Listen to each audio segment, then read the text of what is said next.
चारि दिन है आंदोलन में बसी जो गोपालपुर पोर्टर ड्राइवर्स जो श्रमिक संघ मैंने बसी सेठारे आंदोलन करुले 4 दिन बीतला आज गोपालपुर पोर्टर जो कर्तृपक्ष से आलोचना कर आज सका से कार्य जॉइन होती जोग देइचंती ए दृश्य मु देखापी चाहिए गोपालपुर पोर्टर ए जो फाटक रही फाटक सम्मुख दृश्य रही जो रही आम सांगे रही ड्राइवर मान कथा कहतु श्रमिक मैंने कहतु से गोटे दाबी रही तो अनेक दाबी रही किंतु सबुठार प्रमुख दाबी थिला जे गोपालपुर पोर्ट कहीं 12 घंटा खटाऊँच से 12 घंटा जदि खटाऊँच कहीं तार प्राप्य प्रदान करूनी यही अभियोग थिला किंतु आज गोपालपुर कर्तृपक्ष जो जिलापाल निर्देश क्रमे जो गोपालपुर कर्तृपक्ष से जो रही दाबी मुताबक से आज कार्य नियोजित करी आज से श्रमिक मैंने ड्राइवर मैंने आज 8 घंटा कार्य कर फेरी आम आलोचना करवा जे कौन रही दाबी एवं आज कौन से निष्कर्ष बाहर।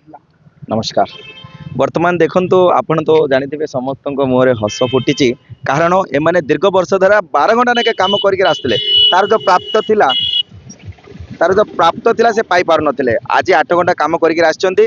गत काली प्रशासनिक अधिकारी बहुत प्रयास है सब कलेक्टर महोदय एसडीपीओ महोदय समस्त बहुत प्रयास पर पोर्ट कर्तृपक्ष बाध्य होती श्रमिक मान आज 8 घंटा काम प्रारंभ कर वर्तमान किसी कंट्राक्टर मान तरफ 8 घंटा काम प्रारंभ होनी से माने अवहेला कर जो कलेक्टर महोदय आदेश को अवहेला कर भी पोर्ट कर्तृपक्ष जनाई से माने भी अन्य कंट्राक्टर मैंने 8 घंटा काम को प्रारंभ करने कहुई। वर्तमान बहुत खुशीर विषय दीर्घ वर्ष धरी 12 घंटा काम करते श्रमिक भाई मैंने आज 8 घंटा जाकर बहुत खुशी अच्छा जो न्याज्य दाबी जक रखी कि से माने दीर्घ वर्ष 12 घंटा कर वर्तमान गोटे उचित मूल्य उचित दरमा मिल 8 घंटे और सब सिस्टमेटिक चलो से आशा कर 8 घंटा 12 घंटे केते दरमा पाउथला एबे 8 घंटे आरंभ होला कोन किछि शर्त रखा जाइछि कि हाँ आज्ञा देखो दीर्घ वर्ष है 12 घंटा काम कर श्रमिक मागिब तार हिसाबटा तो गोटे गोटे श्रमिक को 1.5 ରୁ 2 लक्ष कि 3 लक्ष देवा पड़ो ऊर्ध्व देवा पड़ो जदि ओटी काउंट करा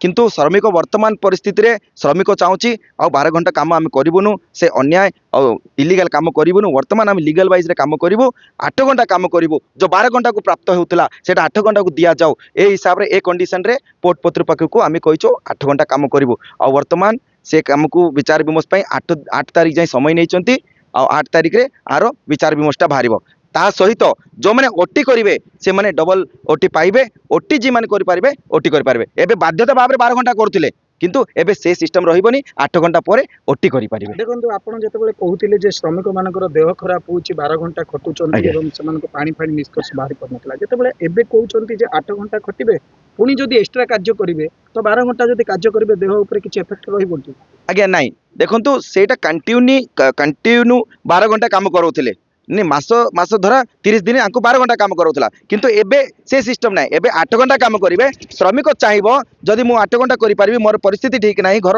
परिस्थिति ठीक ना तापर जहाँ काम कर गवर्नमेंट अनुसार जहाँ ओटी नियम अच्छी से प्रोवाइड कराब से डिमांड रखाई पोर्ट कर्तृपक्ष 8 तारीख निष्कर्ष बाहर 8 तारीख दरमा जो डिस्कसन अच्छी 8 घंटा को कौन पाइबे से निष्कर्ष बाहर आ सबुठू बड़ कथा आम धन्यवाद देवचु एमबीसी न्यूज को वर्तमान से माने ही आमको आसिक प्रथमे जो श्रमिक मर जाइथिला तार न्याज्य जो कंपोजिशन अच्छी से पाइबा कथा सेटा पई फोकस हमरो एमबीसी न्यूज आकु प्रसारित करथिले तापर से न्याय पाइथिले 15 लाख टंका झंकियारू जने भाई ड्राइवर एटा काम करथिले मृत्युवरण करथिले से पाइले। धन्यवाद ए बलिया निस्वार्थ पर भाव रे न्यूज देखै पई ए बलिया निस्वार्थ भाव रे श्रमिक मान को सहायता देबा पई तो एमबीसी न्यूज को मु विशेष धन्यवाद देउछि।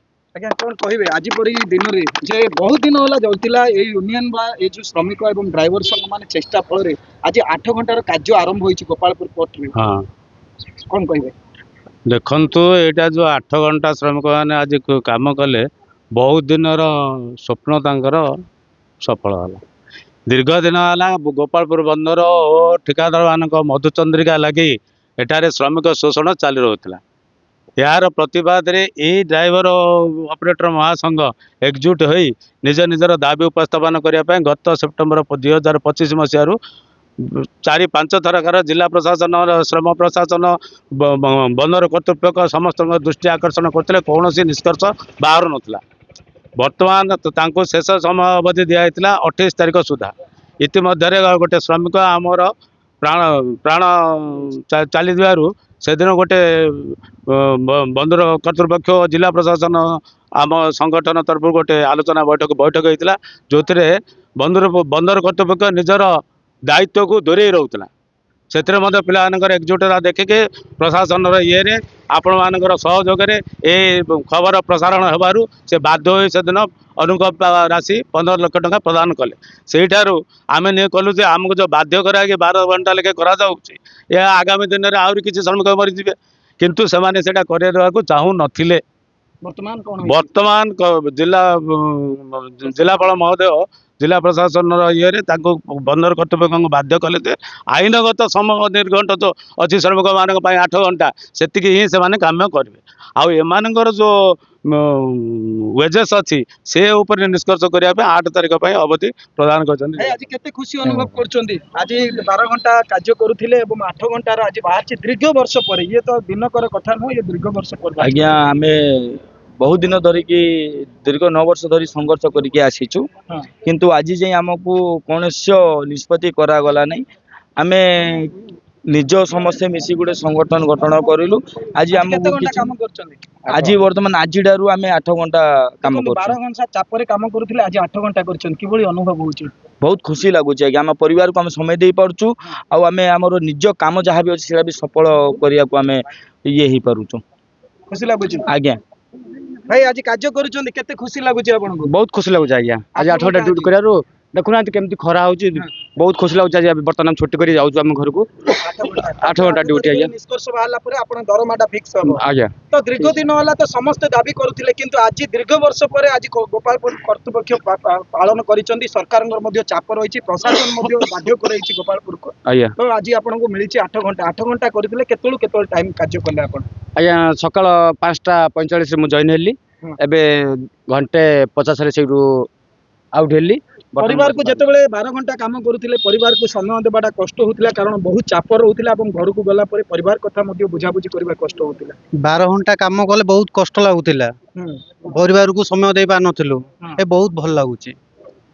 ନିଶ୍ଚୟ ଭାବରେ ଦେଖୁଥିଲେ ଯେ ଶ୍ରମିକ କଥା, ଡ୍ରାଇଭର କଥା, ଅପରେଟର କଥା କୁହନ୍ତୁ, କେତେ ଖୁସି ଅନୁଭବ କରୁଛନ୍ତି। କାରଣ ଗୋପାଳପୁର ପୋର୍ଟର ଦୀର୍ଘ ବର୍ଷ ହେଲା ସେମାନଙ୍କର ବହୁତ ଦାବି କରି ଆସୁଥିଲେ ଯେ 12 ଘଣ୍ଟା କାହିଁକି ଖଟା ଯାଉଛି ଆମମାନଙ୍କୁ। ଯଦି 12 ଘଣ୍ଟା ଖଟା ଯାଉଥିଲା ତାର ମଧ୍ୟ ପ୍ରାପ୍ୟ ପ୍ରଦାନ କରାଯାଇ ପାରୁନଥିଲା। ଏ ନେଇ 4 ଦିନ ହେଲା ସେମାନେ ବସିଥିଲେ ଏବଂ ଗୋପାଳପୁରର ମୁଖ୍ୟ ଫାଟକ ପାଖରେ ବସିଥିଲେ ଏବଂ ଆନ୍ଦୋଳନ ଜାରି ରଖିଥିଲେ। ଏବଂ ରାତିରେ ମଧ୍ୟ ସେଠାରେ ଯେଉଁ ଥଣ୍ଡା କାକର କଥା କୁହନ୍ତୁ, ବର୍ଷା ଏବଂ ସେଇ ଗରମରେ ମଧ୍ୟ ସେ ଜାଗାରେ ବସୁଥିଲେ ଏବଂ ରୋଷେଇ କରି ଖାଉଥିଲେ। ତାହାକୁ ଅନୁଧ୍ୟାନ କରି ଜିଲ୍ଲା ପ୍ରଶାସନ, ଜିଲ୍ଲାପାଳ କୁହନ୍ତୁ, କୀର୍ତ୍ତିବାସନ ମହୋଦୟ ମଧ୍ୟ ଉପରେ ଗୋଟିଏ ବିଚାର ବିମର୍ଶ କରିଛନ୍ତି ଏବଂ ତେଣୁକରି ସେ ଗୋପାଳପୁର କର୍ତ୍ତୃପକ୍ଷଙ୍କୁ ସେମାନଙ୍କୁ ଚାପ ପକାଇଛନ୍ତି ଯେ ସରକାରଙ୍କର ଯେଉଁ ରୀତି ନିୟମ ରହିଛି, ଶ୍ରମିକମାନଙ୍କୁ 12 ଘଣ୍ଟା ଖଟେଇ ପାରିବେନି, ତେଣୁକରି 8 ଘଣ୍ଟା ଖଟେଇବା ପାଇଁ ସେମାନଙ୍କର ଯେଉଁ ରହିଛି ପ୍ରାପ୍ୟ ରହିଛି 8 ଘଣ୍ଟା ଦିଆଯାଉ। ଗୋପାଳପୁର କର୍ତ୍ତୃପକ୍ଷ ଏହାକୁ ଗ୍ରହଣ କରିଛି ଏବଂ ଶେଷରେ ମୁଣ୍ଡ ନୁଆଇଛି ଯେ ଶ୍ରମିକ ଯେଉଁ ଡ୍ରାଇଭର ବା ଅପରେଟର ମାନଙ୍କ ପାଖରେ ମୁଣ୍ଡ ନୁଆଇଛନ୍ତି ଏବଂ ସରକାରର ଯେଉଁ ନୀତି ନିୟମ ରହିଛି ତାହାକୁ ପାଳନ କରିଛନ୍ତି। କିନ୍ତୁ ଏଠାରେ ଗୋଟିଏ କେ ରହିଛି, କାରଣ ଆଜି ରହିଛି 31 ତାରିଖ ରହିଛି, ସମସ୍ୟା ସମାଧାନ ହୋଇଛି ସତ କଥା, କିନ୍ତୁ 8 ତାରିଖରେ ତାର ଫାଇନାଲ ଡିସିସନ ରଖାଯାଇଛି ଯେ 12 ଘଣ୍ଟାକୁ ସେମାନେ ଯେତିକି ଦରମା ପାଉଥିଲେ 8 ଘଣ୍ଟା ବାବଦରେ ସେମାନଙ୍କର ଦରମା କେତେ ହେଉଛି ତାହା ଶ୍ରମିକ ମାନେ ବା ଡ୍ରାଇଭର କା ଅପରେଟର ମାନଙ୍କୁ ସେ ସୁହାଉଛି ନା ନାହିଁ, ଇଏ ବି ଗୋଟିଏ ପ୍ରଶ୍ନ ରହିଛି। ତେଣୁକରି ଜିଲ୍ଲା ପ୍ରଶାସନ, ଶ୍ରମ ଅଧିକାରୀ କଥା କୁହନ୍ତୁ କିମ୍ବା ଗୋପାଳପୁର କର୍ତ୍ତୃପକ୍ଷ ଯେଭଳି ଭାବରେ 8 ଘଣ୍ଟାକୁ ତାଙ୍କର ଦରମାକୁ ଗୋଟିଏ ଯାହା ବି ଗୋଟିଏ ସାଧାରଣ ଦରମା ରହିବ, ଯେମିତି ସମସ୍ତଙ୍କୁ ସୁହାଇଲା ପରି ଦରମାଟିଏ ନିଷ୍କର୍ଷ ବାହାରିବ, ତାହା ମଧ୍ୟ ଗୋଟିଏ ରହିଛି। ଏବେ 8 ତାରିଖ ପାଇଁ ସମସ୍ତଙ୍କର ଅପେକ୍ଷା ରହିଛି। ଆମେ ବି ଖୁସି ହେବା। MBC TV এই ଯେଉଁ ଆନ୍ଦୋଳନର ପ୍ରଥମ ଠାରୁ ପ୍ରସାରଣ କରି ଆସୁଥିଲା, ଆଉ ଶ୍ରମିକ ଅପରେଟର ଡ୍ରାଇଭରଙ୍କ ସାଙ୍ଗରେ ରହିଥିଲା ଏବଂ ରାତି କ'ଣ ଦିନ କ'ଣ ଏ MBC TV ତାର ପ୍ରଚାର ପ୍ରସାର କରୁଥିଲା ଯେ କିଭଳି ଭାବରେ ମାରଣା ନୀତି ଚାଲିଛି ଏବଂ 12 ଘଣ୍ଟାକୁ ଖଟା ଯାଉଛି ଶ୍ରମିକମାନଙ୍କୁ। ଇଏ କି ନିୟମ ରହିଛି, ସରକାରଙ୍କ ନିୟମରୁ କ'ଣ ଊର୍ଦ୍ଧ୍ୱରେ କି ଗୋପାଳପୁର ପୋର୍ଟ এই ପ୍ରସାରଣ କରିଥିଲା এই ଖବରକୁ। ଏବଂ ଯାହା ହେଉ ଆଜି 31 ତାରିଖ ବିତିଛି, 4 ଦିନ ପରେ ଏହାର ସମସ୍ୟାର ସମାଧାନ ଗୋଟେ ପକ୍ଷିଆ ବାହାରିଛି ଏବଂ ଶ୍ରମିକମାନଙ୍କୁ ବା ଡ୍ରାଇଭର କଥା କୁହନ୍ତୁ, ଅପରେଟର ମାନଙ୍କୁ ଗୋଟିଏ ନ୍ୟାୟ ପ୍ରଦାନ ମିଳିଛି ଏବଂ 8 ତାରିଖକୁ ସମସ୍ତଙ୍କର ଅପେକ୍ଷା। ଆମେ ମଧ୍ୟ ଅପେକ୍ଷା କରିଛୁ କିଭଳି ଭାବରେ এই ଡ୍ରାଇଭର ମାନଙ୍କର ନ୍ୟାୟ ଦାବି ପୂରଣ ହେବ, ଜିଲ୍ଲା ପ୍ରଶାସନ ଏମାନଙ୍କର ଦାବିକୁ ଶୁଣିବ ଏବଂ ଏମାନଙ୍କୁ ଖୁସି ବ୍ୟକ୍ତ କରିବ। ଏମାନଙ୍କ ପରିବାର ଯେଉଁ ରହିଛି, ଯେଉଁ ଭରସା ରହିଛି ଜିଲ୍ଲା ପ୍ରଶାସନ ଉପରେ, ତାହା ନ୍ୟସ୍ତ କରି ପ୍ରୟୋଗ କରି କିଭଳି ଭାବରେ এই ସମସ୍ୟା ସମାଧାନ ହେଲେ ସମସ୍ତେ ଖୁସି ବ୍ୟକ୍ତ କରିବେ। ଛତ୍ରପୁର ସୁଧୀର କୁମାରଙ୍କ ରିପୋର୍ଟ, MBC ନ୍ୟୁଜ୍।